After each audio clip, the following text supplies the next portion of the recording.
First, we have King Menkaure and Queen, which is a gray walk sculpture of the king and queen from the 4th dynasty from the Old Kingdom of Egypt, which was made around 2490 BCE. This is a unique depiction here, where instead of one person being portrayed in power, this is a sculpture that shows the idealized royal couple. And this is made of a strong, lasting material to convey the importance of the king.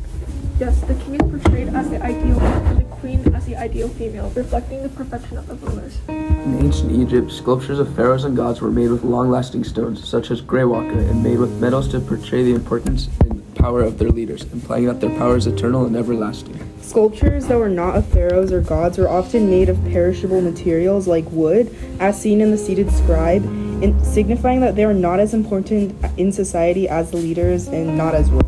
Yeah, so this statue served as an example for the future of Egyptian sculptures of the leaders and emphasized the importance of the pharaoh in Egyptian life.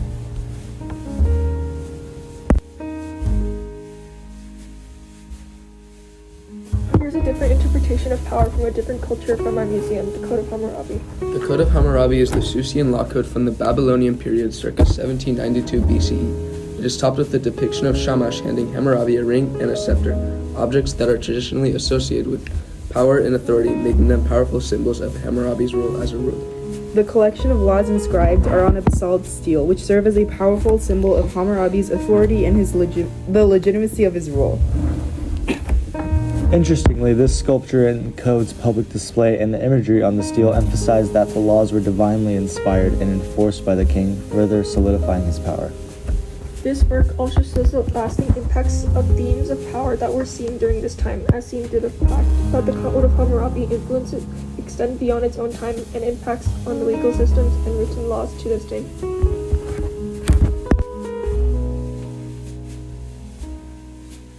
We have the Oath of Hammurabi, a painting by the French artist Jacques Louis David. The scene depicts the Haredi brothers taking on an oath before their father to fight to the death against their cousins, the Karadi of Alba Longa, in order to settle a dispute between the two cities. Yeah, in addition, it is important to point out the background. The painting is framed by 3 arches in the background. The brothers in the first arch, their father in the central arch, and the wives of the brothers in the last arch.